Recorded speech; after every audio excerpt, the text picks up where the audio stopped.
Vale, muy bien. Pues antes de empezar con la presentación, bueno, decir que he tenido un pequeño imprevisto, así que no tengo preparado ningún guión, o sea que la presentación básicamente van a ser pues las notas que he hecho cuando me he leído un par de veces estos capítulos y lo subrayado que he tenido, con igual algún comentario. Eh, Así que en ese sentido, pues agradecería las críticas destructivas que se me pueda hacer después de la presentación. Voy a intentar, pues no revesarme demasiado porque seguro que es más interesante pues lo que se pueda comentar luego que pues lo que vaya a decir yo ahora. Una vez dicho esto, pues bueno, esta pues es una sesión de los Grundrisse del segundo volumen correspondientes a las páginas 200-225, la cual está dividida principalmente en dos capítulos: triple determinación o modo de circulación, capital fijo, capital circulante, que va pues de la página 200 a la 216, y luego pues las páginas restantes que serían la correspondiente pues al proceso del trabajo, la máquina, etcétera, etcétera. Bien. En este primer capítulo, pues Marx comienza presentándonos precisamente cómo se presenta la circulación, que se presenta pues de un modo triple.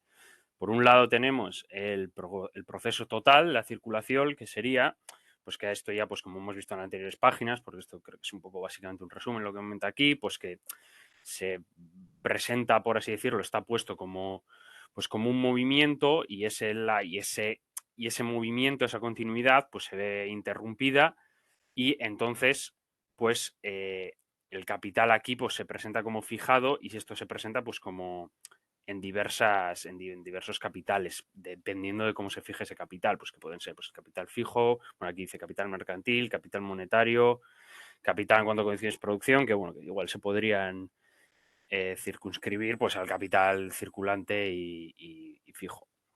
Luego la otra manera de presentarse sería pues en cuanto a la pequeña circulación entre pues el capital y la capacidad de trabajo, o sea, es decir, pues cómo se intercambia, cómo se realiza este intercambio de fuerza de trabajo del trabajador con el capital mismo, y pues en este momento pues acompaña constantemente pues al proceso de la producción, que también esto a la vez es esta forma de intercambio que se da entre el capital y esa capacidad de trabajo, es también el supuesto en el que se emprende precisamente este proceso de producción. Vale. Y luego tendríamos pues la tercera modo que tiene esto de presentarse, que sería la gran circulación. Eh, en este caso aparece en contraposición, pues de un lado el tiempo de trabajo y por el otro lado el tiempo de circulación, y que de la antítesis de estos dos pues, términos aparece la diferencia que tenemos entre el capital fluido y fijo. Bueno, capital, entiendo que aquí es fluido sinónimo de circulante, y pues entre ese capital fixo y ese capital circulante. Eh, y también menciona que este último momento, pues que procede esa gran circulación, pero que no retorna a esa misma, sino que solo circula pues en medida para ser, o sea, para ser consumido solo en el propio proceso de producción, es decir, que está en cierta manera pues confinado al mismo proceso de producción. Luego nos menciona pues, que de estas tres diferencias pues, se originan las tres diferencias que tienen, o las tres determinaciones, que pues, las he llamado determinaciones porque es el título que le ha dado la editorial a este apartado, entre el capital circulante y fijo. La primera determinación no está numerada por Marx, pero he asumido que es básicamente todo lo que va desde esta parte de aquí más o menos hasta donde pone segundo y empieza pues a numerarla, por así decirlo.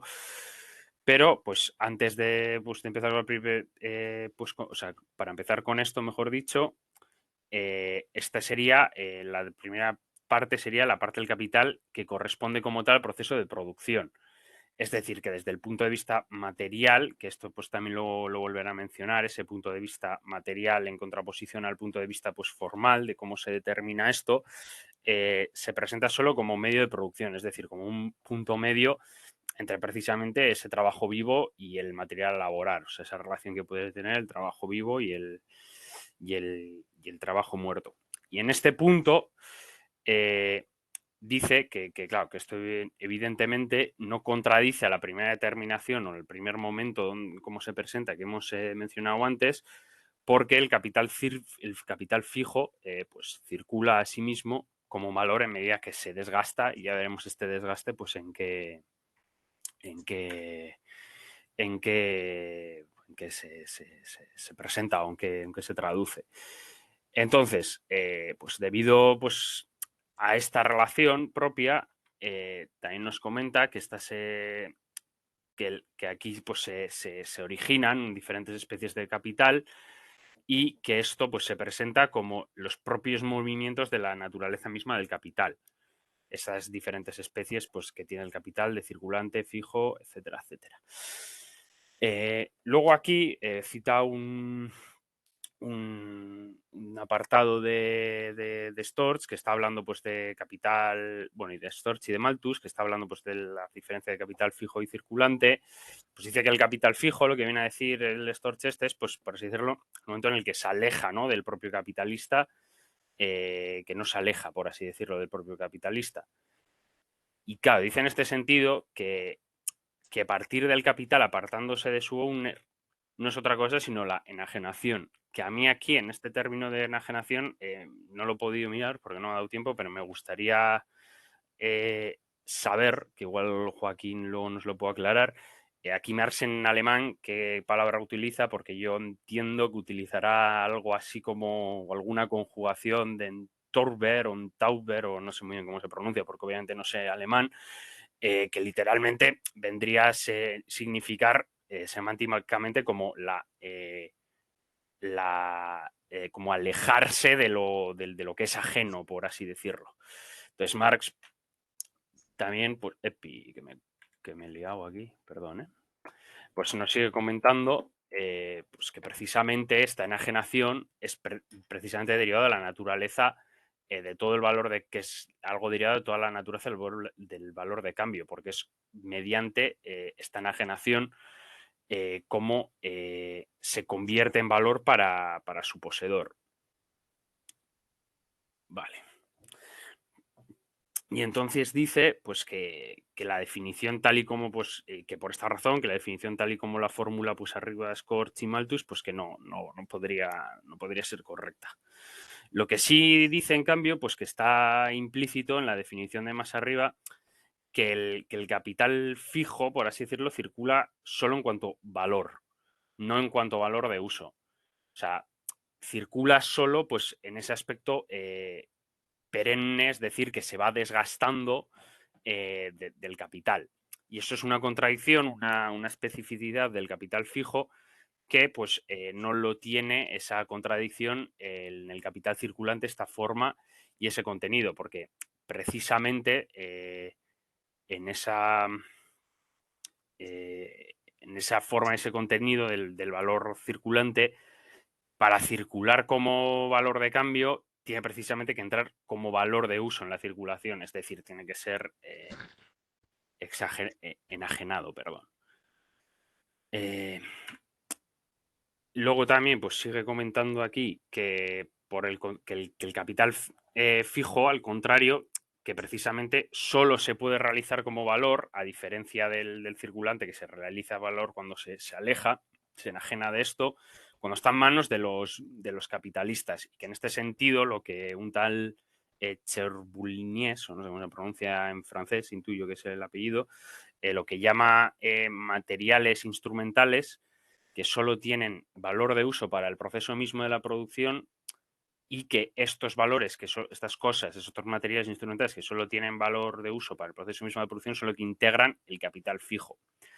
Pero que, claro, que son capital fijo no por su determinado modo de ser, sino por su uso. Es decir, para una rama del capital, lo que puede ser capital fijo, o sea, por ejemplo, lo que puede ser, pues, Marx pone unos cuantos ejemplos, pues el carbón, la leña, el aceite, etcétera, etcétera, pueden ser material instrumental y capital fijo, por ejemplo, para una industria metalúrgica, pero para las industrias que extraen o se dedican a hacer eso como producto acabado, los que lo ponen en el mercado como mercancía, pues sería como pues sería el capital circulante de ese sector, o entiendo que es a lo que se refiere aquí, pues Marx.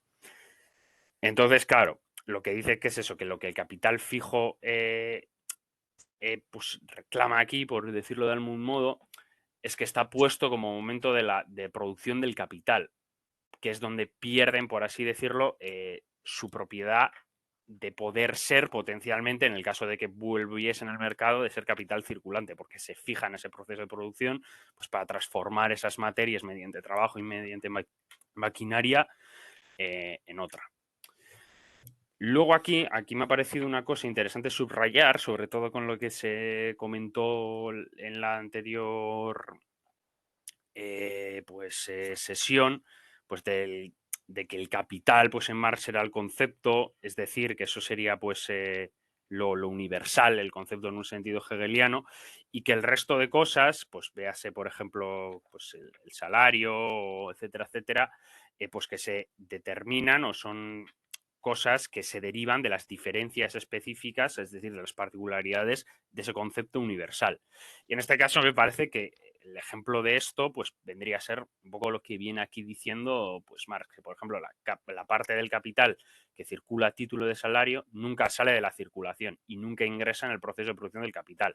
Eso sería su particularidad con respecto al concepto universal. En cambio, pues con el capital fijo lo que ocurre es al contrario, por así decirlo, que nunca sale del proceso de producción y que nunca regresa a la circulación, porque una vez entra, pues ahí no sale como tal, o sea, no vuelve a salir ese carbón, sino que saldrá pues carbón que mientras mediante físicos pues lo ha transformado pues en acero, por decirte algo. Y también pues comenta pues que mientras pues este capital fijo, por ejemplo, solo ingresa a la circulación como valor, el otro, el salario, que sería el salario, solo entra como valor pues en el proceso de la producción. Vale. Luego aquí estaría pues la segunda determinación del capital, que vendría a ser a ese desgaste que pues antes se ha mencionado, se ha mencionado, y que nos dice precisamente pues lo que ya se ha comentado, ¿no? Que la segunda determinación sería, por resumirlo, o sea, luego lo explica más, pero o sea, por pues, esquematizarlo un poco, que el capital fijo solo puede entrar como valor en la circulación en la medida que se extingue como valor de uso en el proceso de producción, es decir, en medida que hay una transferencia a través de su uso que se va desgastando de tal valor que de tal valor, no, perdón, de tal forma que ese valor que está acumulado en esa materia, ese trabajo pretérito, mediante el trabajo vivo, pues es transferido al producto que se está haciendo en el proceso de la producción. Este capital fijo pues solo se reproduce completamente cuando su valor total, o sea, perdón, no. Eso sí, perdón. Este valor fijo solo se reproduce completamente cuando su valor total se haya consumido, o sea, cuando todo su valor retorna a la circulación. Es una manera de decir que es cuando todo ese trabajo pretérito, entre comillas, lo de todo, pues cuando se haya consumido totalmente, y entonces cuando se haya consumido, pues ya está transferido todo su valor, transferido a ese producto nuevo que se está creando. Y pues claro, en el momento que pase eso, pues se extingue completamente como valor de uso porque pues se entiende que la máquina deja de funcionar o que pues el carbón deja de pues tener pues, se consume porque se ha transformado mediante pues reacciones físicas o químicas en otro tipo de material, o etcétera, etcétera. Bien. También nos comenta que pues antes de pasar al ejemplo numérico, que pues no lo voy a comentar en detalle porque pues como siempre me parece más interesante como la explicación cualitativa, pues que el capital fijo en la circulación está determinada por el tiempo en el que éste es consumido como valor de uso, es decir, en términos más, por así decirlo, modernos, bueno, en realidad no sé si sería muy correcto decirlo, pero bueno, sino que luego me corrija algún economista, pues cuánto tardas en amortizar ese capital fijo en el caso de la máquina. Y que dependiendo de cuánto tardes en hacer esa amortización, pues dependerá luego también y estará en relación al igual que pasaba con las, pues con el tiempo de circulación, pues se modificará el tiempo que tiene ese capital para valorizarse, o el tiempo que necesita ese capital para valorizarse. De este modo, y teniendo en cuenta esta característica de capital fijo, pues Marx nos dice que el tiempo medio de rotación pues sería la suma pues de ambos tiempos, ¿no? Pues bueno, la suma de ambos tiempos absolutos no, sino que sería la suma del tiempo de rotación del capital circulante más ese tiempo de rotación del capital circulante dividido por el número que expresaría cuántas veces la parte, por así decirlo, alícuota o esa parte está representada en ese capital fijo, que otra manera más fácil de decirlo es por cada rotación que hago, pues cuánto porcentaje o pues un quinto, un sexto, la mitad, entero, llegado el caso, si se consumiera el todo, pues qué parte de ese capital fijo pues consumo en esa rotación de la circulación. Y pues debido a esto y pues debido pues al ejemplo pues numérico que pues, va detallando Marx, que ahí pues él los pone más claramente, pues concluye que, pues, efectivamente que el beneficio ese pues disminuye porque el tiempo de la circulación del capital aumenta en la medida de que aumenta el componente al que se llama capital fijo. Que esto, aparte, también es otra manera de verlo o verlo desde otra perspectiva también.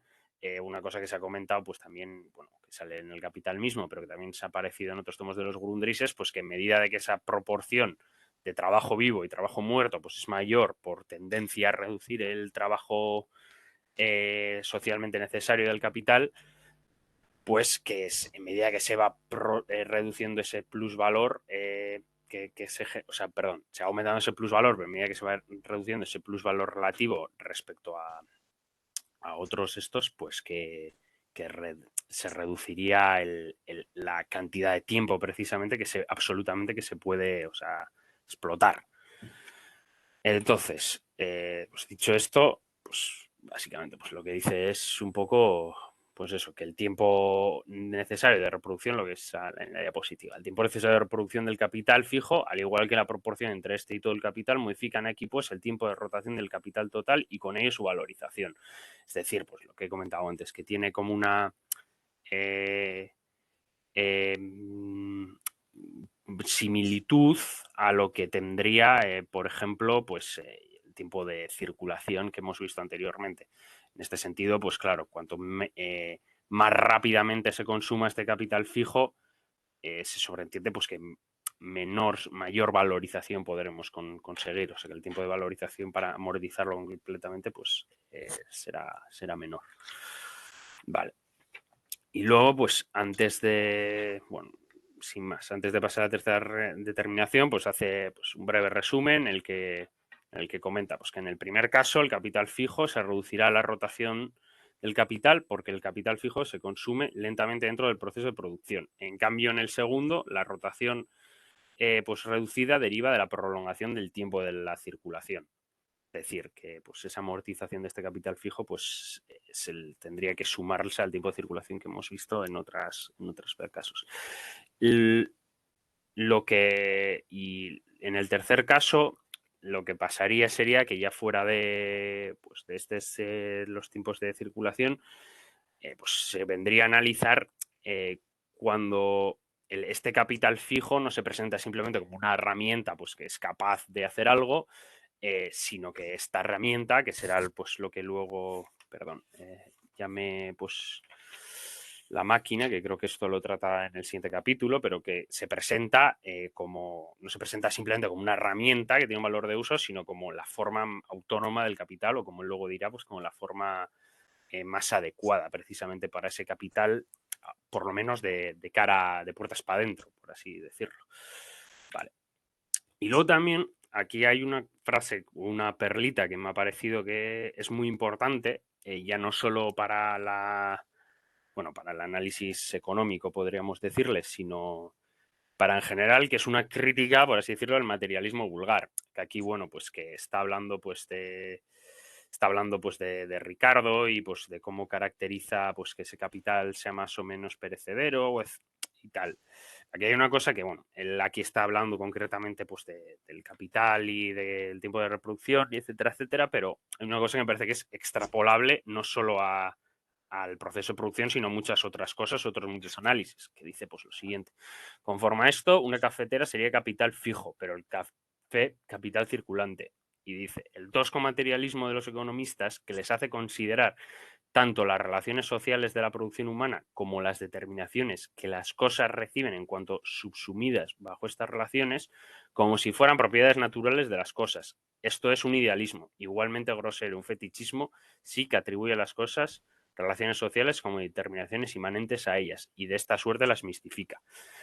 Y a mí esto, por así decirlo, el naturalizar lo que aparentemente son como el contenido de las cosas en sí, por llamarlo de alguna manera, como si fuera algo inerte a ello, y no como una cosa que se ha ido desarrollando a partir de la praxis y de esas determinaciones históricas y de ese hacer humano, a pesar de que aquí pues, se está hablando de cafeteras y capital fijo y capital circulante, me parece que puede ser bastante aplicable pues, a muchas otras cosas, pues como pues, al famoso debate que creo que ya se ha mencionado, bueno, creo no, se ha mencionado alguna otra vez en este seminario, pues de la naturalización del capital, o incluso a los debates que se están dando pues en cuanto a la cuestión trans que se dice aquí en España, o incluso a cuestiones de la cuestión nacional. Que esto, pues bueno, no sé si se ve luego interés, lo podemos pues entrar más en profundidad a comentar esto. Pero a mí me parece que es una frase, por así decirlo, muy, muy, muy importante. Y luego, pues las siguientes páginas, pues básicamente son citas de diferentes autores. Y lo único rescatable, por así decirlo, me parece que es en el momento en el que pues están hablando pues de que el capital, que creo que es precisamente desde la cita que va de la 213 por el final hasta prácticamente la 215, pues que es la polémica precisamente que hay que tiene para demostrar no sé qué autores ahora mismo, pero bueno, para demostrar uno de esos autores con otro, pues que el capital crea riqueza o crea beneficios independientemente del trabajo. Pone como ejemplo, pues como una máquina muy nueva, pues que yo qué sé, pues de diferentes ventajas dentro del proceso productivo, y que pues esto, pues como es una cosa de la cual tiene el monopolio, y en esa oferta y esa demanda, pues hay mucha oferta, pero muy poca, o sea, hay poca oferta, perdón, pero mucha demanda de esa máquina porque permite grandes avances, pues le remite pues los beneficios. A mí sí que es, bueno, me parece que es como interesante ese tipo de, o sea, esa polémica que hay, pero bueno, tampoco me parece que tenga pues mucho relevante, porque al final, o sea, quiero decirte, eso es como una cuestión puntual, y esa novedad de la máquina recién invertida, que pues es algo perenne también. Vale. Y luego estaría el siguiente apartado, una vez sacado con este, que es pues la otra mitad, que serían básicamente las páginas 216, 225. Un momento, que voy a beber agua. Y que bueno, que el título principal de este capítulo, dentro de los muchos que le da, es el proceso de trabajo, pero a mí me parece que está bastante centrado pues lo que es la maquinaria en sí, o esa maquinaria, cómo se determina, o el rol que tiene esa maquinaria dentro pues, del modo de producción capitalista como capital fijo que es. Esto pues comienza comentando una cosa pues así dentro del primer párrafo de este capítulo bastante clara, que es pues primero pues que el capital fijo pues en un sentido riguroso pues es el medio de producción, pero en un sentido más amplio es precisamente todo el proceso de producción, porque la determinación del valor de uso de ese capital fijo en el proceso de producción es la que se emplea como medio para transformar lo que hemos dicho antes, pues ese cuero, ese aceite, ese carbón en el producto. Y que es también lo que hemos comentado antes, que lo que una cosa es materia prima y puede ser capital fijo, pues puede ser producto en otra. Vale. Y una vez pues dicho esto, que es pues, la primera, la 216, pues continúa diciendo que cuando considerábamos la transformación del valor en cuanto a capital, pues de acuerdo con esas condiciones materiales, esas condiciones de físicamente lo que ocurre en el proceso de producción, pues que el capital ahí se presenta como totalidad y que se extiende. Y se extiende en tres cosas. Primero, se extiende en material de trabajo, es decir, lo que no es la materia prima, o sea, pues el material, las máquinas o pues el martillo, etcétera, etcétera, los medios de trabajo y luego pues el trabajo vivo. Y que esta unidad pues constituye en sí mismos pues todo el proceso de la unidad dinámica, perdón, pues que constituye pues el proceso mismo del trabajo, el proceso de producción, y que la estática pues es el producto final derivado de ese proceso de producción. Pero claro, este aspecto material o lo que él también denomina como equivalente, su determinación en cuanto a valores de uso, se separa totalmente de sus determinaciones en cuanto a su determinación formal. Entonces, claro, aquí señala dos puntos. Que el primero sería simplemente que formalmente estos tres elementos pues, aparecerían solo como porciones del capital pues, cuantitativamente distintas, es decir, que son pues, cuantos diferentes, que cada uno pues, tiene un peso equivalente dentro del proceso productivo, pero que pues, la unión, la suma de estos valores, pues constituye el capital mismo. Vale. Ay, perdón, ¿eh? Vale. Y luego el segundo punto que señala es básicamente que aquí pues se distingue estas dos cosas, pues se paran en dos. Por un lado, los materiales de trabajo y los medios de trabajo como los valores constantes y el trabajo vivo pues como lo que pone valor, es decir, pues como en una manera el trabajo muerto y el trabajo vivo. Y que estos son lo que... perdón, que es que no entiendo mi letra, que aquí tengo apuntada una cosa. Pues, por aquí.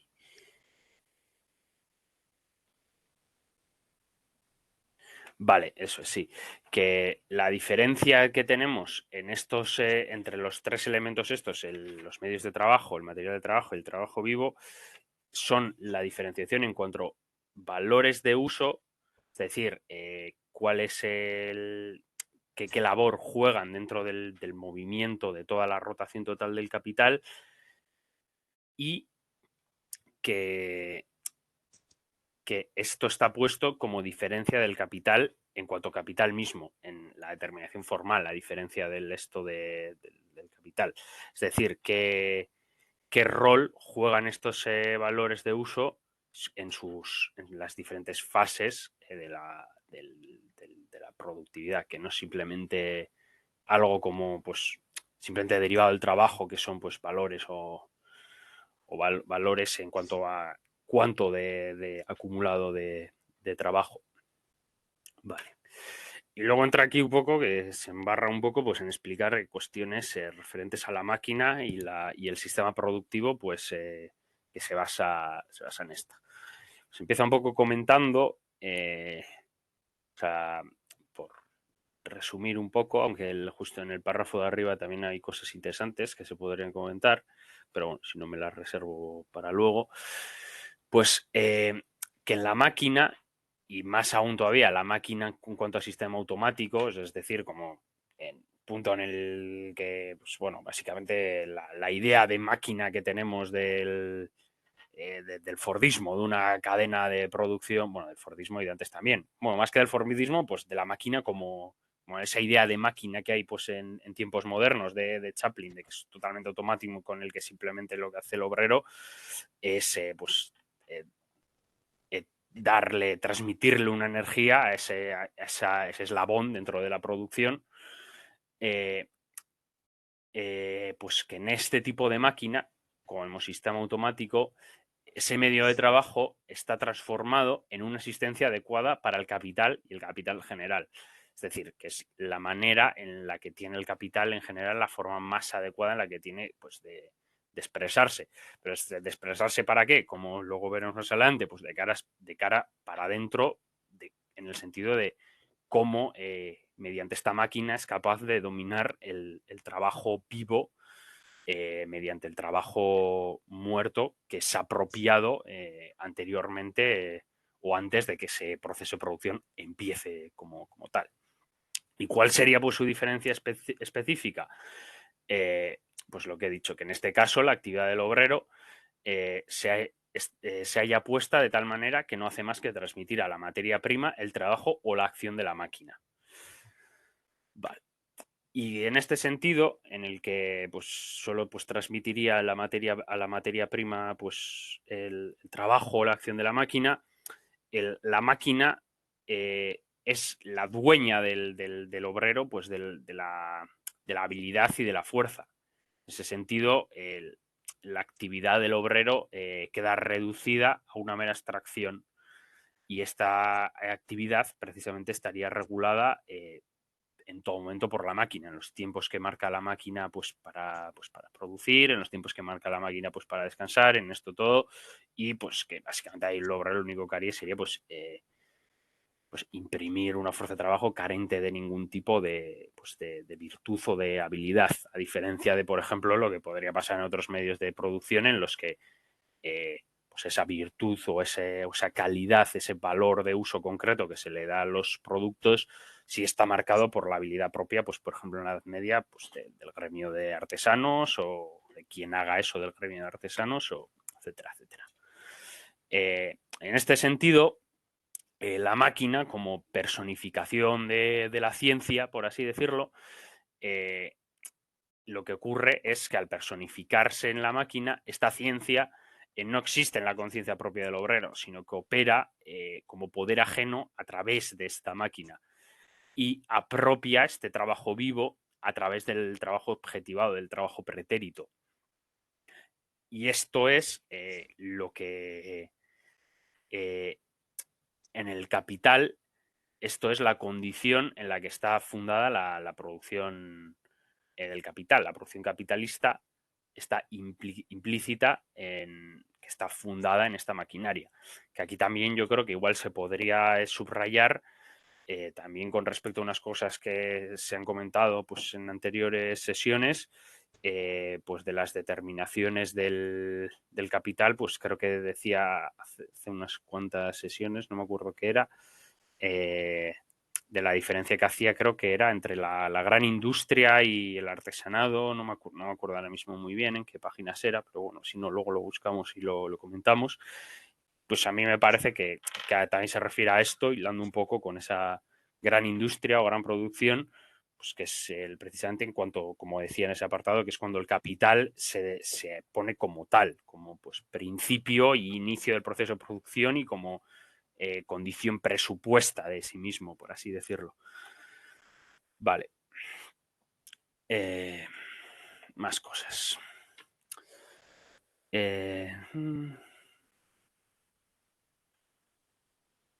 Vale.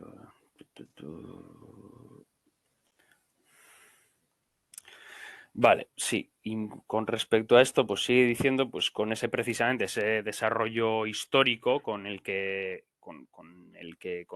se da, pues que se desarrolle de esta manera el medio de trabajo, pues que no es algo fortuito para el capital, sino es como lo que el capital pues se ha encontrado antes de, pues, de que se ponga sus propias condiciones de existencia y lo ha transformado de manera que este medio de trabajo pues sea adecuado para la forma y el contenido del capital.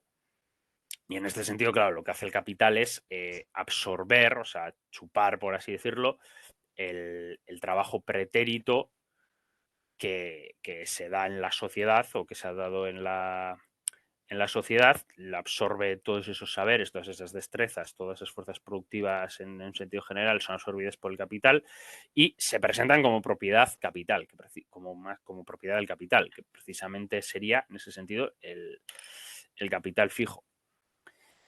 Entonces, pues un poco ligando con lo que adelantaba antes, pues en este sentido, la maquinaria se presenta como la forma más adecuada del capital fijo y el capital fijo como la forma más adecuada del capital en general. Eh, pero claro, por otra parte, en medida de que este capital fijo esté inmovilizado como un valor de uso determinado, no corresponde a un concepto más, un concepto global, universal, de capital, sino que es precisamente, como también hemos dicho antes, pues una derivación, algo que se deriva de la particularidad de ese concepto que es el capital en general. ¿Por qué se da esto? Porque como esa máquina está fijada como valor de uso a esto, pues no puede, pues, eh, en- o sea, o sea, no es el capital como tal, porque en el capital como tal es indiferente a cualquier forma y la máquina como tal, pues no puede abandonar esa forma concreta de capital fijo porque es ahí donde, por así decirlo, efectúa su rol como dentro de producción capitalista. O dicho de otra manera, que es que, pues, que para que el modo de producción capitalista basado en la maquinaria automática funcione, pues para ser capital en un concepto general, pues el capitalista que produce pues, automóviles, por decirlo, o yo qué sé, o tubos de PVC, pues podría vender sus máquinas y entonces ahí actuaría como capital, pero como precisamente el eslabón que es dentro de la producción es que ese capital esté fijado, pues no corresponde en cuanto a forma general del capital. En ese sentido, pues desde visto como la relación que tiene el capital desde afuera, pues el capital circulante, el producto final que se da desde esa producción, pues sería la forma más adecuada del capital. Luego sigue comentando pues, que la fuerza productiva de la sociedad se mide precisamente por el grado de desarrollo de ese capital fijo y que pues, esa fuerza productiva pues, se desarrolla con el progreso en general, en el progreso pues, pretérito, presente y futuro, y que el capital pues, se lo apropia gratuitamente, porque no tiene, o sea, final, o sea, cómo va acumulando eso, cómo va desarrollando y ampliando esa valorización es mediante el trabajo no pago que recibe del intercambio que da entre el obrero y el capitalista. Vale. Luego, ¿qué más cosas? Pues sí, sigo comentando. Que el pleno desarrollo del capital, pues que solo tiene lugar cuando ese medio de trabajo está determinado no solo formalmente como capital fijo, sino cuando se presenta contra el trabajo dentro del proceso de producción como una máquina. Es decir, que no aparece subsumido por, hilando con lo que habíamos dicho poco antes, por la habilidad, la destreza que tenga su obrero, sino simplemente como una aplicación tecnológica de la ciencia y que por lo tanto darle a la producción pues ese carácter científico, esa automatización, pues es la tendencia que tendría el capital para reducir el trabajo solo como a un momento dentro de todo el proceso, dentro de ese proceso productivo. Vale. Luego también, antes de pasar a este fragmento, porque ya creo, si no me equivoco, que dejar hablar un poco de la máquina, aquí me parece interesante, voy a dejar entonces la anterior diapositiva, pues reflexionar, no sé si ha mandado alguien algo.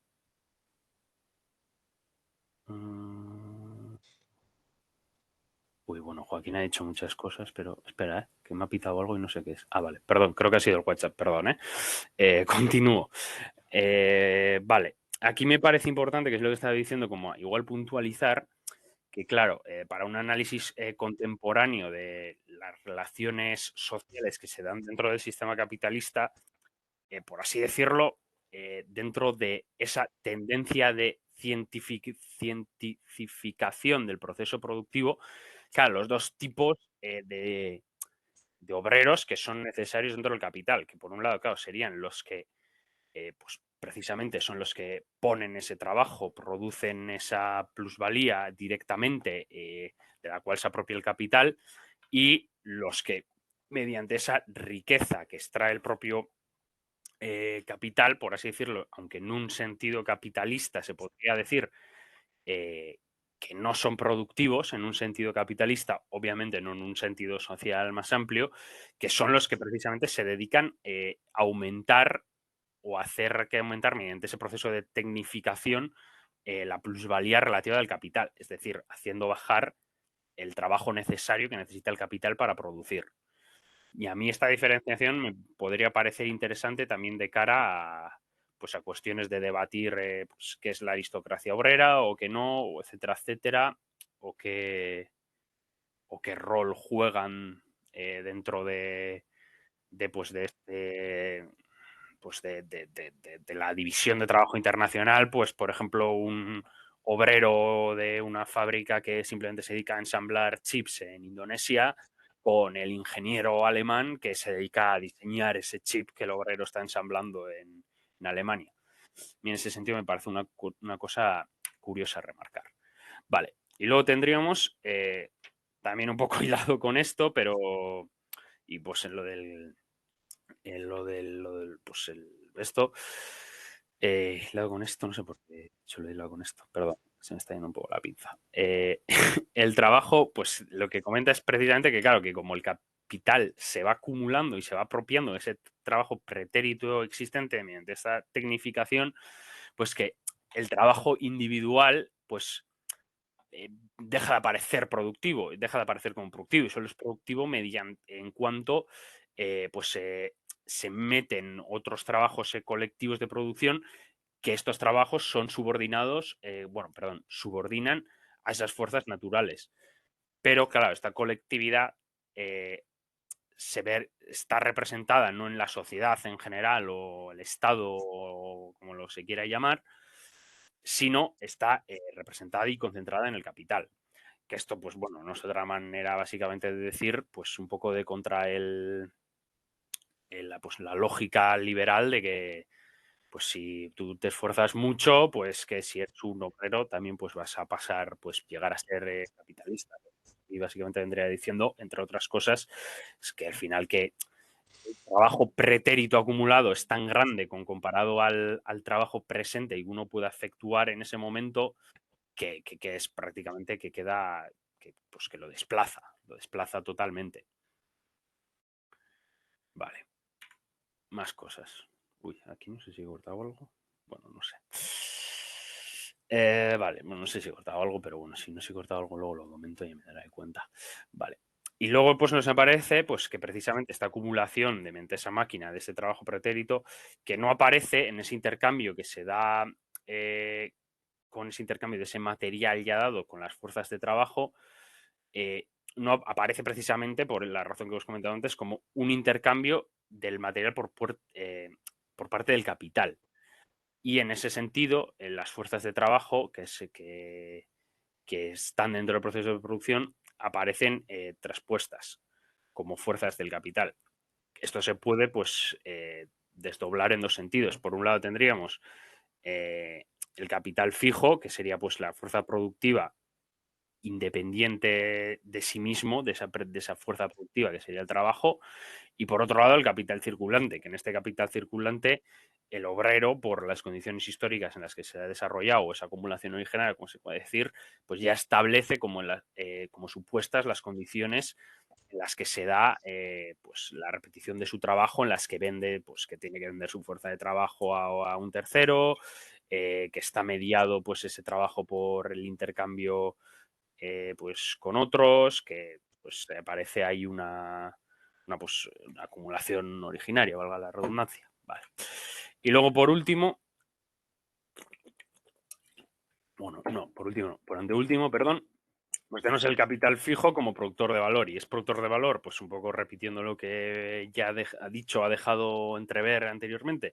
Pues produce valor en dos sentidos. Pues en la medida que tiene valor en sí, es decir, pues que tiene valor primero de uso y luego también en el caso pues muy supuesto lejano, pues de que lo quieres intercambiar, tiene valor de cambio porque pues también ahí hay una fuerza de trabajo que se ha concentrado ahí, que claro, esto habría que matizar que claro, tiene valor de cambio no porque haya fuerza de trabajo en sí, hay materializada, sino tiene valor de cambio porque hay fuerza de trabajo materializada ahí, hay tiempo de trabajo materializado ahí, en un sistema productivo capitalista, no en otro sistema productivo.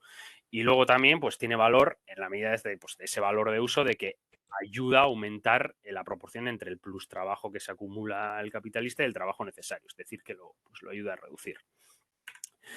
Y luego, pues que básicamente, que esto es pues muy corto, que precisamente esta máquina, en contra pues, de lo que mantienen otros autores, esta máquina no se desarrolla pues para sustituir una fuerza de trabajo que no hay, es decir, como pues, condición de, pues ha habido, yo qué sé, una hambruna o una guerra y una... ha descendido la demografía muy fuerte, entonces pues el ingenio humano entra en acción y crea máquinas para reemplazar esa fuerza de trabajo que falta, sino que precisamente la maquinaria presupone históricamente pues que existan muchos brazos que la puedan emplear. O sea, es decir, que en ese sentido iría en contra de las tesis, que eso estaría traspuesto. Pues que tendríamos que, en realidad, pues la máquina presupone los brazos excedentes y no al revés, que los brazos excedentes son el producto de que existan las máquinas. Y dicho esto, creo que ya no tengo nada más que comentar de la presentación. He visto que Joaquín ha comentado muchísimas cosas, así que, pues no sé si alguien tiene algo que decir.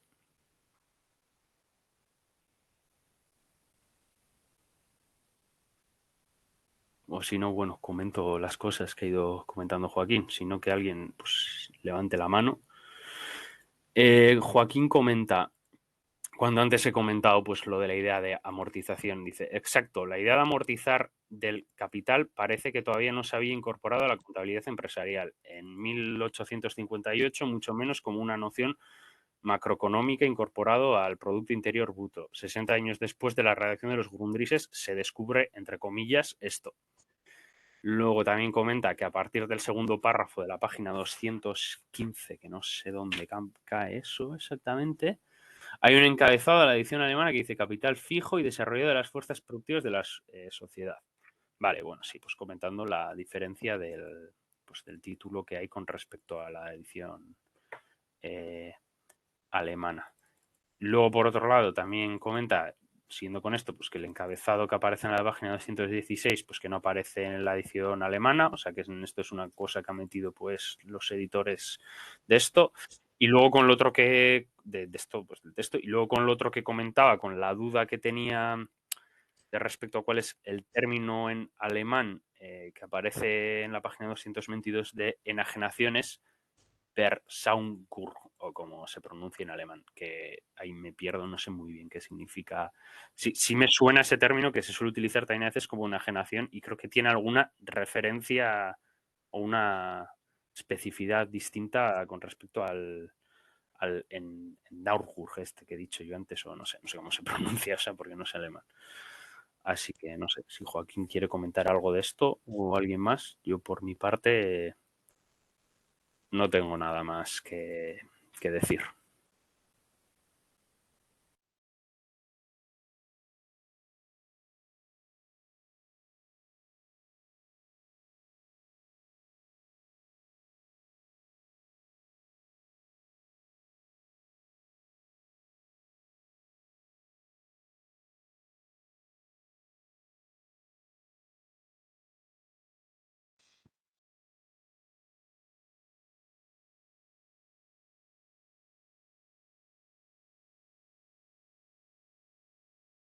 Tienes el micro abierto, Joaquín, no sé si... Sí, a Vale. ver. Bueno, yo por decir algo, coincido que el párrafo de la página 211 sobre el tosco materialismo de los economistas, en ocasiones es también parte del el tosco materialismo de los marxistas, porque la idea de que las determinaciones que las cosas reciben en cuanto subsumidas bajo las relaciones sociales se presentan como propiedades naturales de las cosas, y que eso más lo denomina un fetichismo, pues en muchas interpretaciones, vamos a decir, vulgares del marxismo, también existe ese fetichismo. Por ejemplo, la idea de que el valor, que las cosas tienen un valor de cambio, como una propiedad natural de ellas. Los objetos transformados por el trabajo tienen un valor de cambio objetivo, material, físico, que responde al tiempo de trabajo que incorporan. Eso es un absurdo, pero es un absurdo muy extendido, muy extendido.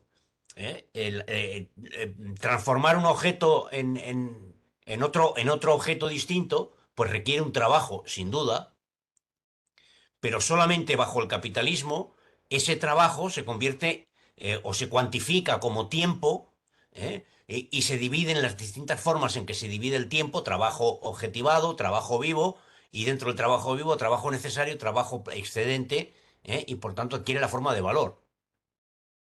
Y sin embargo, es muy habitual decir, no, pues también el intercambio en otras épocas se hacía, o se puede hacer también en función del tiempo de trabajo, o algunas concepciones de cómo hay que organizar la distribución en el socialismo. Cuando se dice eh, que hay que valorar las cosas en el tiempo de trabajo. ¿eh? Ese debate sigue presente hoy, por ejemplo, con el tema del cibercomunismo y demás. ¿eh? Por tanto, me parece muy importante esa frase. Cuando hay un fetichismo, es un idealismo grosero que se presenta como materialista, cuando las determinaciones de las cosas, cuando las determinaciones que las cosas reciben cuando están subsumidas bajo las relaciones sociales, se presenta como propiedades naturales de las cosas. Y luego, por decir algo más, me parece muy importante también la reflexión. Como vemos en distintas páginas van saliendo reflexiones sobre el socialismo. Eso que Marx nunca define muy bien. Bueno, pues en la página 222, ¿eh? El final del primer párrafo y todo el segundo párrafo hace una referencia a cómo en el periodo de transición al socialismo o en la superación del capitalismo, las máquinas van a seguir existiendo como valores de uso, no como capital fijo, como valores de uso. La maquinaria no perdería su valor de uso cuando dejara de ser capital. De ahí que la maquinaria sea la forma más adecuada del valor de uso propio del capital fijo. De que la maquinaria sea la forma más adecuada del valor de uso propio del capital fijo, no se desprende que la subsunción en la relación social del capital sea la más adecuada y mejor relación social de producción para el empleo de la maquinaria. Aquí lo que nos está diciendo es que, a pesar de que la maquinaria se desarrolla en la sociedad capitalista, puede ocurrir que las relaciones sociales capitalistas no sean las más adecuadas para el empleo de esas máquinas. ¿Cuáles serían las más adecuadas? Pues las socialistas. En la misma medida en que el tiempo de trabajo, ¿eh? el mero cuánto de trabajo es puesto por el capital como único elemento determinante, desaparece en el trabajo inmediato, tal. El trabajo inmediato se ha reducido cualitativamente a un momento subalterno frente al trabajo científico general. ¿eh? Dice, el trabajo inmediato, en el proceso del maquinismo, se ve reducido a una proporción exigua y desde el punto de vista cualitativo solamente a un momento subalterno frente al trabajo científico general. El trabajo inmediato, el trabajo del obrero concreto, ¿eh? ¿eh? está, es un aspecto subalterno del trabajo científico general. Y dice después, el capital trabaja así en favor de su propia disolución como forma dominante de la producción. Curioso. ¿eh? Lo que es un resultado de la producción capitalista, la subsunción del trabajo inmediato, la transformación de la herramienta en máquina, la transformación del control del obrero sobre la herramienta en el control del obrero por parte de la máquina, y de esta forma la aparición del trabajo científico general. Me parece que el encabezado que ha puesto la edición alemana es más adecuado que el que aparece en la edición española, porque nos habla del desarrollo de las fuerzas productivas de la sociedad. El capital desarrolla las fuerzas productivas, pero al mismo tiempo se expresa como límite, ¿eh? Como un límite para un desarrollo futuro. El capital trabaja en favor de su propia disolución como forma dominante de la producción.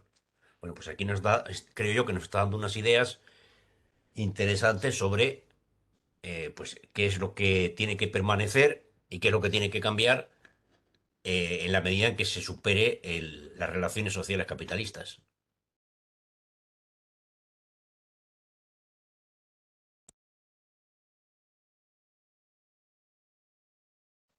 Vale, pues no sé si hay alguien más que tenga algo que decir o que apuntar. A mí, yo por un poco también por insistir en la misma idea, si nadie tiene algo que decir, sino que me corte, y ya lo digo luego. A mí el párrafo este que he señalado de la página 211, aparte de para lo que ha comentado Joaquín, a mí sí que me parece muy importante, o sea, para muchas otras cosas, para que se pueda entender. O sea, es decir, por ejemplo, por poner dos ejemplos que en ese sentido que pueden ser bastante actuales, al menos en España por contexto. Es decir, cuando determinados pues, grupúsculos pretendidamente marxistas sacan campañas bajo lemas de, por ejemplo, del sexo biológico existe, la miseria de los trabajadores también, ahí, independientemente de que habría también encima que definir qué es el sexo biológico y qué no, eh, ahí, aunque obviamente no explícitamente, porque evidentemente no han tenido un desarrollo teórico, por así decirlo, para hacer una relación, una explicitación de esto, o sea, lo que se está asumiendo es que esas propiedades naturales, o sea, es que decirte, están determinadas como tal, independientemente de las relaciones sociales que subsuman a esas relaciones en sí, por así decirlo. O, por ejemplo, otro caso también que se me puede ocurrir, el tema de crecimiento, que es decir, que el asumir, por así decirlo, que por eh, algo que pueda ser, por así decirlo, como cualidad natural intrínseca, entre comillas, por ejemplo, de las materias primas, y es decir, su agotamiento, etcétera, etcétera, pues claro, asumir que porque eso es así y porque dentro del sistema capitalista la determinación social que le da a esa propiedad natural es que como el sistema capitalista tiene que crecer constantemente para, para básicamente para mantener su lógica como capital, que sea necesario, independientemente del modo de producción, el famoso de crecimiento. Cuando hay precisamente, de nuevo, lo que se está haciendo es, se están considerando pues esas relaciones sociales, pero no, o sea, se están haciendo que esas relaciones sociales subsuman esas relaciones naturales, se están considerando esas relaciones naturales fuera de todas esas relaciones. Y eso, pues, Aymars es lo que cataloga como idealismo o esto. Y aparte, te hablo también pues, el ejemplo de Joaquín, y a mí me parece que hay unos cuantos ejemplos de precisamente de análisis de materialismo vulgar que se pueden dar en la contemporáneamente, que en la que precisamente pues Marx, como también como buen alumno de Hegel, podríamos decir que es en ese sentido, pues que entiende que a pesar de que haya una materialidad externa a nosotros y que hay cuestiones de materialidades y propiedades naturales que no las podemos cambiar, entre comillas, es decir, pues no puedes hacer que, yo qué sé, que un material que no es conductor, si no tocas absolutamente nada, pasa a ser conductor, por decirlo directo, pero que ahí lo que predomina es el hacer, la praxis humana como también determinante precisamente de esas propiedades naturales. Me parece un párrafo fundamental por un poco también eh, una perla, más que un párrafo, sí. No sé. No sé si alguien más tiene algo que comentar.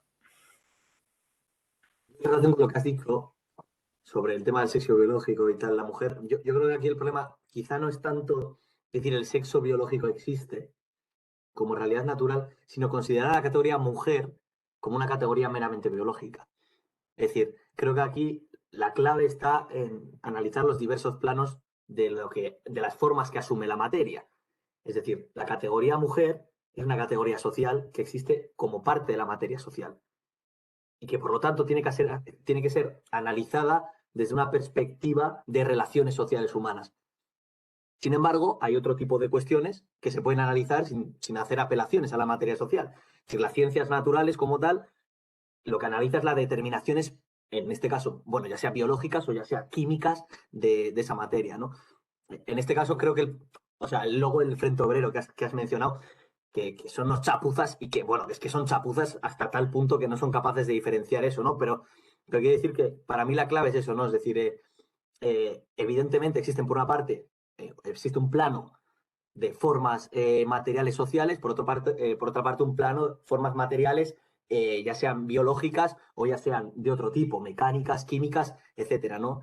Y el problema aquí está en la confusión entre ambos planos, que es muy típica, que por ejemplo hoy en día podría venir explicitada por la sociobiología, por ejemplo, ¿no? Que es el determinismo biológico o el biologicismo, lo que se ha venido a llamar, y es que se confunden los planos de análisis y que en este caso se termina precisamente por o sea, por vulgarismos, ¿no? O sea, lo que dice Marx aquí, ¿no? Por ese, pues bueno, básicamente es un determinismo naturalista, quizá no tanto lo que está criticando Marx, pero en este caso sería un determinismo naturalista el caso del Frente Obrero que tú estás mencionando, ¿no? Pero que me parece importante hacer esa diferencia de planos, ¿no? Porque sí que hay, creo que tu intervención al final ha explicitado eso, ha aclarado eso, ¿no? Es decir, existe una materia independiente del ser humano en forma de formas naturales, etcétera, que tiene su propia determinación y que evidentemente el ser humano lo que puede hacer es diversas cosas con ella, pero no cambiar las determinaciones internas. Es decir, que existen independientes, ¿no? Pero bueno, como esos dos planos muchas veces no son comprendidos y nos llevan a materialismos puramente, bueno, al idealismo en última instancia, pero bueno, como dice Marx.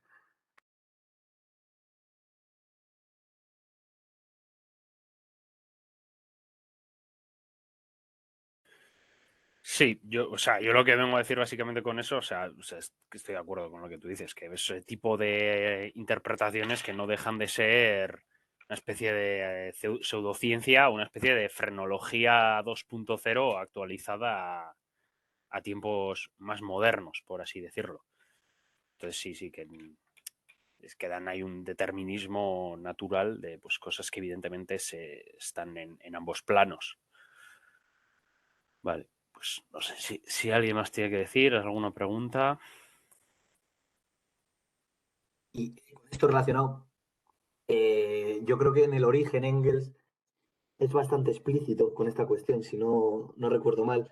Él habla como a medida que va progresando la civilización humana, van destacándose más los rasgos sociales frente a los rasgos naturales. En este caso, los rasgos sociales fundamentalmente los caracteriza como lucha de clases frente a los rasgos naturales que predominaban en las primeras comunidades primitivas, que sería más bien el darwinismo, que quizá puede estar algo equivocado y tal, pero bueno, en sí, lo que es el fondo del argumento, por así decirlo, la esencia de ese argumento es muy interesante, y es que a medida que va progresando la materia social, va subsumiendo cada vez más esas cuestiones que eran puramente naturales anteriormente, ¿no? Y por eso la importancia de lo que has dicho, que, bueno, lo que has dicho o lo que que he entendido yo que has querido decir, en este caso con el tema del sexo biológico, etcétera, como crecientemente el hecho de que el ser humano se vaya organizando pues eso, como pura materia social, según va avanzando, hace que esas categorías sean puramente sociales. Lo que no quiere decir que a nivel médico, evidentemente, puedan existir diferencias entre seres humanos y que se pueda caracterizar como sexo biológico mujer, sexo biológico hombre, etcétera, ¿no? Pero como a nivel social no tiene sentido ya hablar así, porque, bueno, ya el tema trans creo que lo deja evidente, que ya carece de sentido, es como, es decir, si hay gente que nace con un pues yo que sé, con pene, pero luego pasa a ser de la categoría mujer, ya nos está diciendo que bueno, hay pistas de que evidentemente la categoría mujer es una categoría social, ¿no? Que es una relación social. Y que eso, bueno, yo creo que es un argumento muy evidente porque la categoría mujer no ha sido la misma en todas las sociedades, pues, en todas las sociedades humanas, ¿no? O sea, es decir, ni ha cumplido, ni se ha considerado lo mismo como de lo que era mujer, o sea, lo que era mujer se ha distinguido de forma distinta según la formación social. Esto, yo, pues bueno, la teoría queer, pues no estoy de acuerdo con la mayoría de lo que dice, porque bueno, para mí es puro idealismo, pero dice algunas cosas interesantes con esto, porque al final tiene que argumentar y argumentando, pues encuentra alguna documentación interesante sobre otro tipo de sociedades en la que la categoría mujer no se determinaba pues eso, por los órganos genitales, sino por otro tipo de cuestiones, etcétera. Bueno, pues yo creo que eso es bastante claro. Pero bueno, este es un tema también bastante espinoso por otro lado. Tampoco creo que venga aquí al cuento.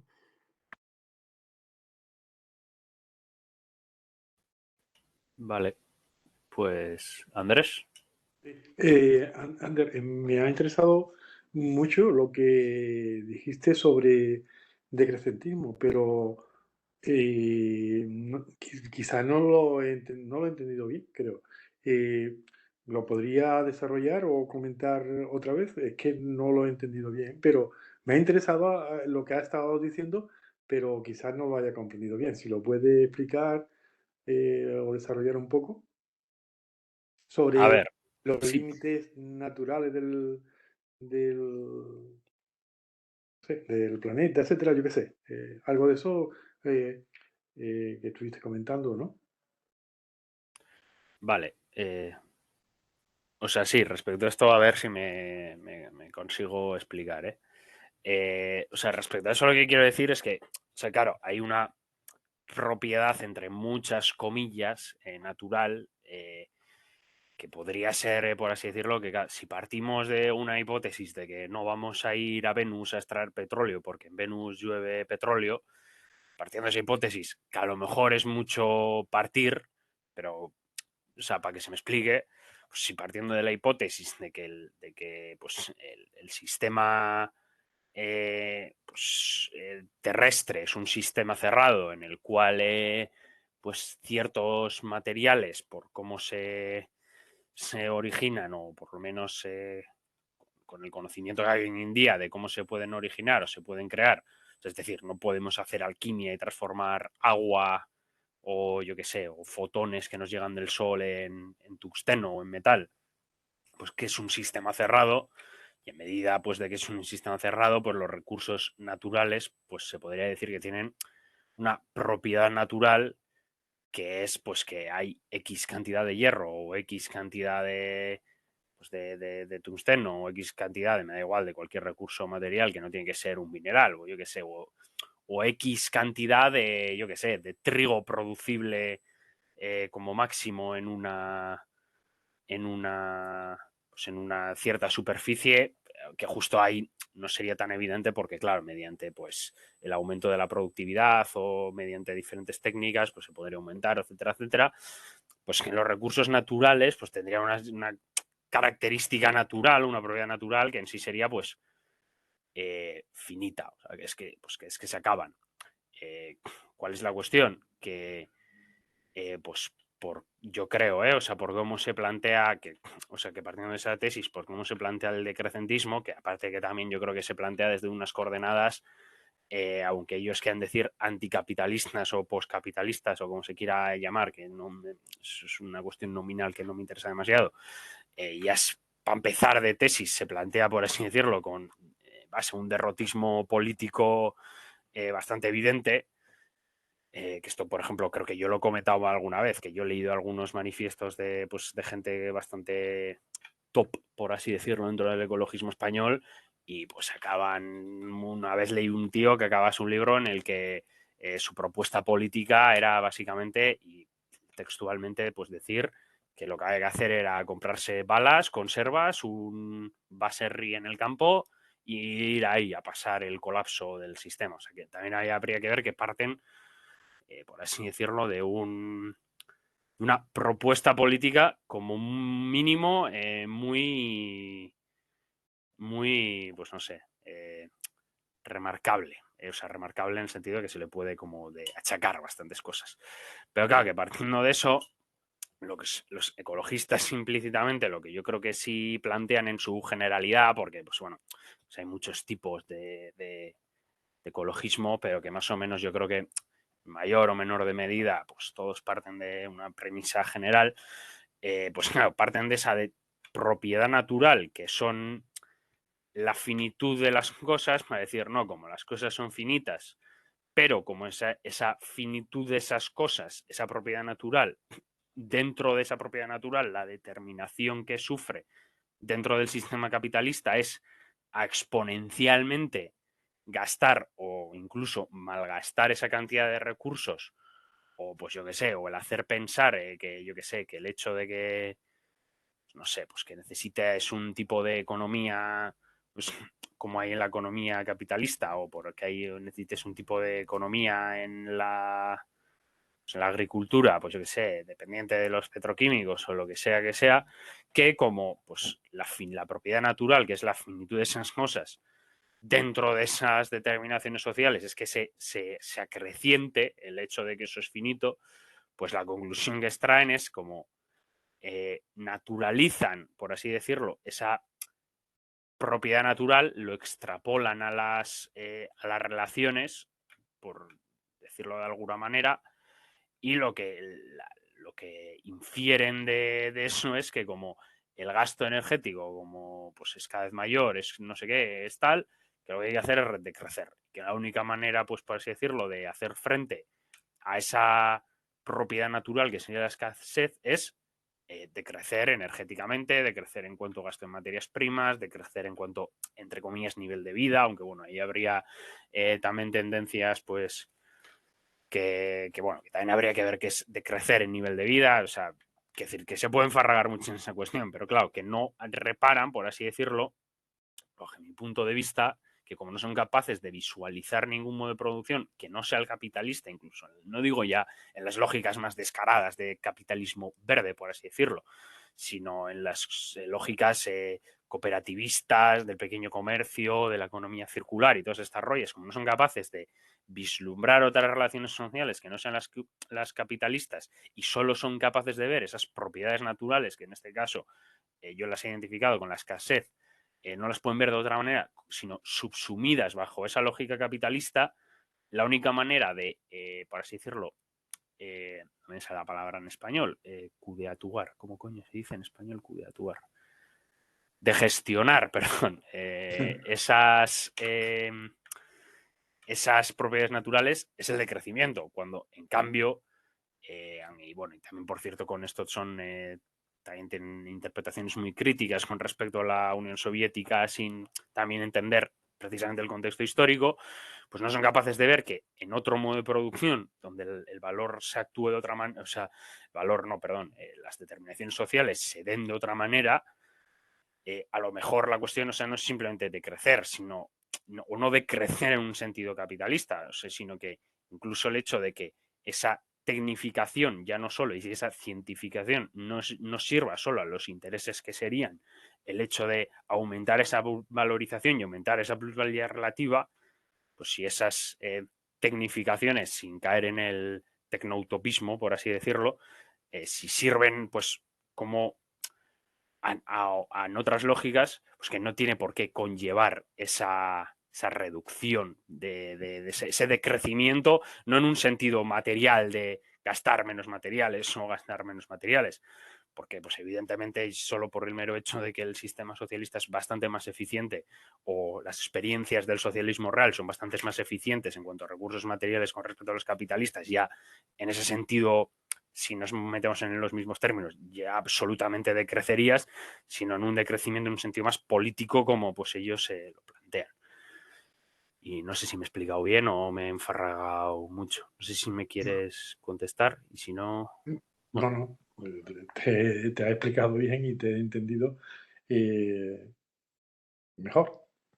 Gracias. Vale, pues de nada. Tiene Enrique la mano levantada, así que pues le cedo la palabra. ¿Ahí se me escucha? Se te ¿Sí? escucha muy bien, Enrique, sí. Muy bien. Primero una duda cuasi escolar para entender el inicio del texto. La pregunta es, ¿por qué Marx, cuando habla de que la circulación se presenta como triple en el punto 2, numeral 2, dice que es pequeña circulación? O sea, no entiendo por qué utiliza ahí Marx la categoría o la cantidad pequeña. Ahí termina mi primera pregunta. La segunda es, me pareció importante el comentario que hace Joaquín respecto al esbozo del socialismo. Y sí me gustaría que dijera el segundo, porque puse atención en el primero, cuando dice la maquinaria no perderá su valor, de uso cuando deja de ser capital, de que la maquinaria sea la forma más adecuada del valor, bla, bla, bla. Esa es la primera que comento. Sin embargo, la segunda no sé dónde quedó. No sé si se refiere a la página 224, donde dice, el primer aspecto es importante porque aquí el capital, y aquí viene pregunta y duda, aquí el capital de manera totalmente impremeditada.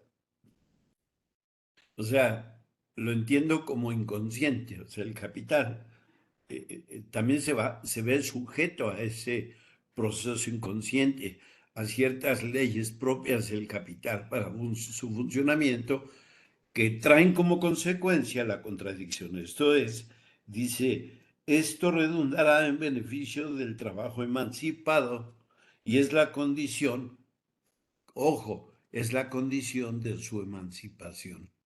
Me parece que si este es el segundo párrafo, es el que él comentó o es uno más, porque me parece muy importante, sobre todo por el manejo de ese concepto de impremeditado como proceso inconsciente.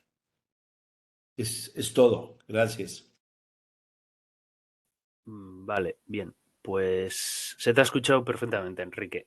Vale, pues respecto a la primera pregunta, pues a ver, lo voy a intentar responder y bueno, si luego alguien quiere añadir algo más que también diga. Y luego la otra le dejo responder a un Joaquín, más que nada porque lo ha planteado él. Yo también entiendo igual por dónde podrían ir los tiros, pero pues bueno, si no, da igual. Bueno, se la dejo a Joaquín básicamente porque por alusiones, como se suele decir. Yo creo que cuando se refiere a la pequeña circulación entre el capital y la capacidad de trabajo, utiliza el adjetivo de pequeña porque se refiere al intercambio del obrero individual, al intercambio del obrero individual con el capital en general. Y esto no lo digo porque pues luego dice después, esta circulación acompaña el proceso de producción y aparece como contrato, intercambio, forma de intercambio supuesto bajo el cual se emprende el proceso de producción. La parte del capital que entra en esta circulación, los medios de subsistencia, es el capital circulante, no solo determinada según la forma, sino según su valor de uso, esto es, su determinación material en cuanto a producto consumible que entra directamente en el consumo individual, constituye ella misma una determinación, parte de su determinación formal. Yo creo que se refiere a pequeña circulación en ese sentido, porque hace referencia al intercambio del obrero individual que tiene que hacer de vender su fuerza de trabajo para subsistir, en el sentido de que no es un intercambio más general como podría darse, pues yo qué sé, el intercambio de capital en cuanto tal con otro capital, en el que es de una manera, por así decirlo, no pormenorizada, por llamarlo de alguna manera, porque se intercambia sea como capital, como pues, gran capital, que es precisamente lo que luego le contrapone el tercer punto, que es la gran circulación, que es la circulación en general, que es donde aparece pues la contraposición entre ese tiempo de trabajo, que sería el tiempo que se da después de que se haya dado esa segunda pequeña circulación de ese intercambio de fuerza de trabajo con el capital en general, con pues, el tiempo de circulación. Yo creo que se refiere a eso, que por eso utiliza el término de pequeña contrapuesta luego a la gran circulación. Y pues luego el siguiente punto, bueno, le dejo a Joaquín y si no lo intento explicar yo, pero igual primero, no sé si está Joaquín.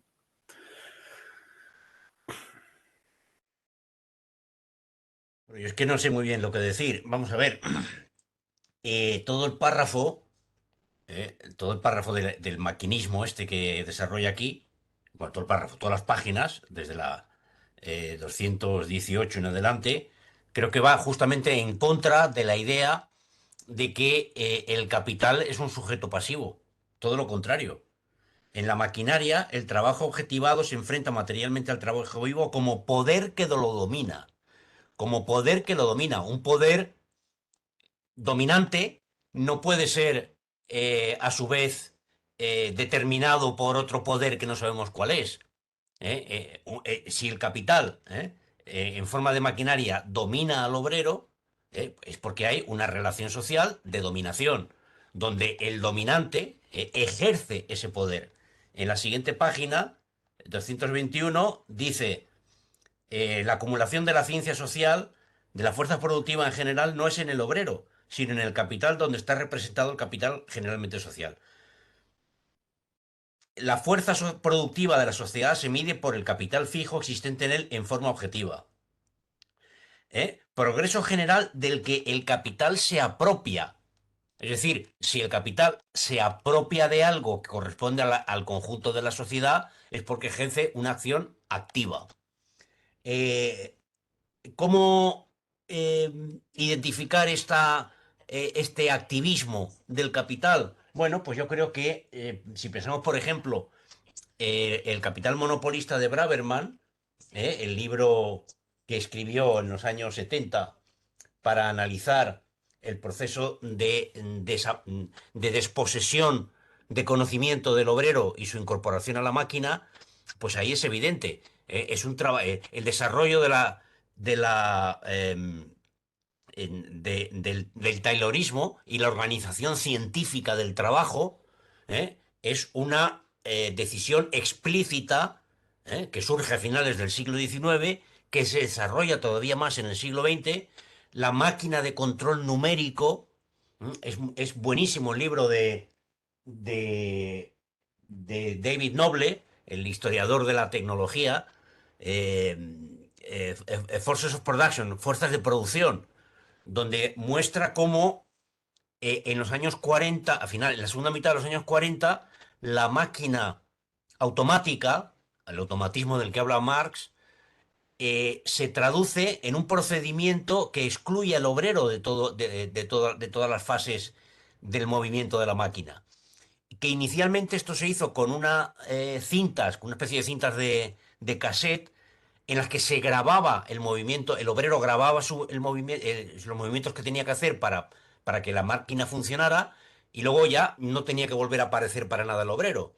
Pero hasta eso era visto como una concesión excesiva al trabajo vivo. Y se desarrolló el control numérico, que no necesita que haya un primer movimiento realizado por el trabajo vivo, sino que es el conocimiento incorporado en la mente del ingeniero y en los algoritmos y en los procesos formales matemáticos, que acompañados de la naciente informática, se traduce en impulsos electrónicos directamente metidos a través, primero, de unas tarjetas perforadas y después tecleando en un teclado el ingeniero, no el obrero. Por tanto, el ingeniero representa aquí la ciencia del capital. Es decir, que en el propio desarrollo objetivo, histórico, de la cientificación creciente del maquinismo, se constata ese papel activo, dominante, y apropiador que tiene el capital. No creo que haya que pensar que el capital está también sometido a sus propias relaciones sociales. Obviamente tiene límites, se encuentra con los límites de su propia valorización, pero eso no quiere decir que no sea el sujeto activo, mientras que el trabajo, a través del trabajo objetivado en la máquina, mientras que el trabajo vivo es el sujeto pasivo. No sé si iba por ahí la cuestión.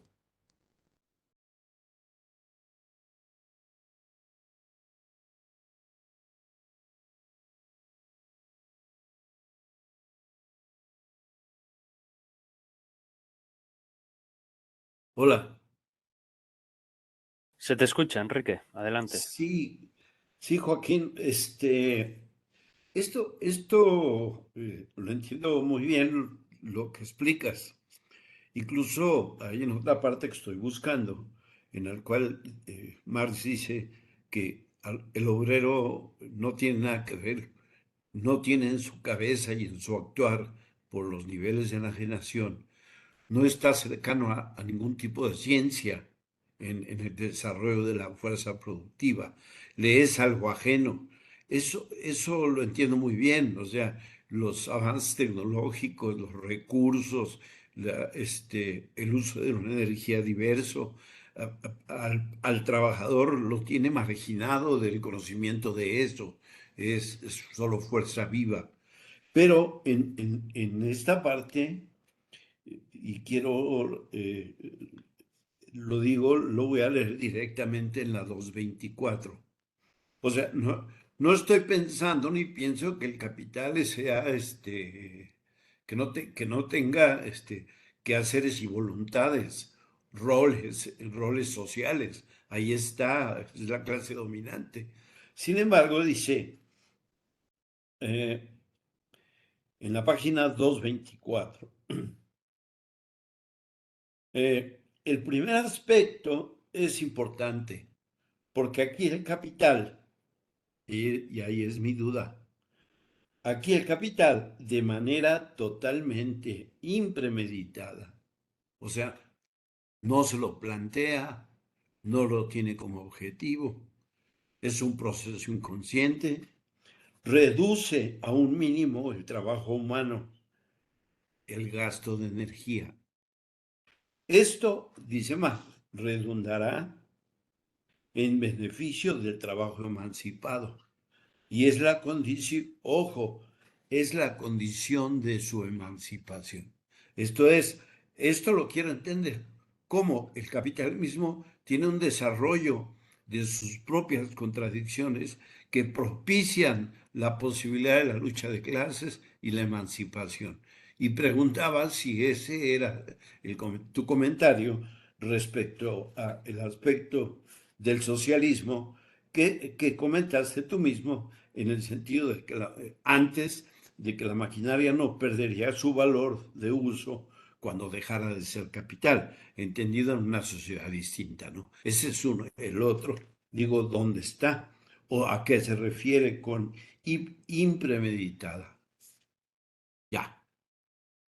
De acuerdo, me parece muy bien y que llames la atención sobre este párrafo, porque efectivamente creo que conecta perfectamente con el párrafo anterior, donde señala cómo en la transición a una sociedad socialista la máquina deja de ser capital, pero sigue siendo valor de uso. Este párrafo también me parece muy importante, pero aquí cuando utiliza la expresión impremeditado, quiere decir que el capital no es consciente que al reducir el tiempo de trabajo vivo por unidad de capital, está generando lo que ha desarrollado antes y va a desarrollar después, que es, y desarrolla en el tomo tercero del Capital, la caída tendencial, la condición que lleva a la caída tendencial de la tasa de ganancia.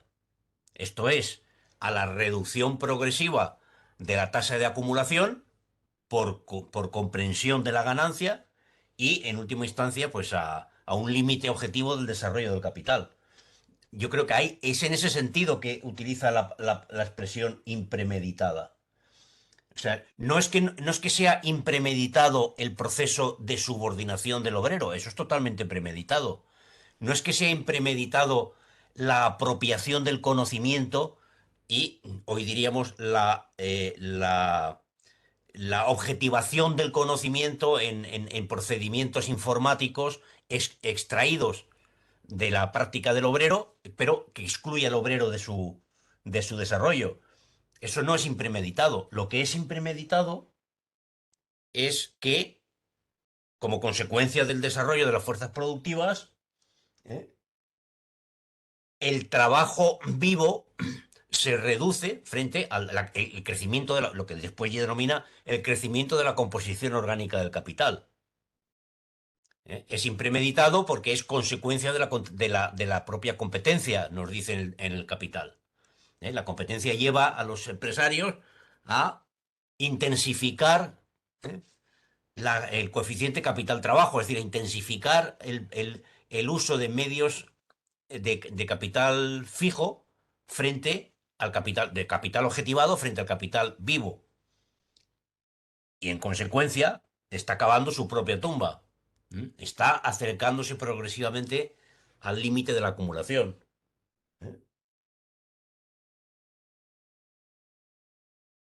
pero de ahí no hay, yo creo que no hay que generalizar la palabra impremeditado para pensar que el capital no tiene conciencia, digamos, no tiene no es un sujeto, ¿eh?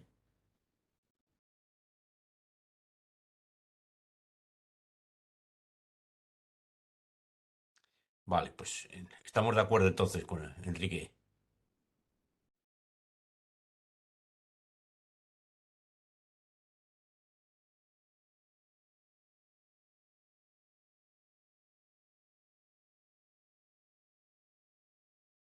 Vale, pues no sé si hay algún comentario más, alguna pregunta más, sino para finalizar con lo que es la sesión. Muy bien.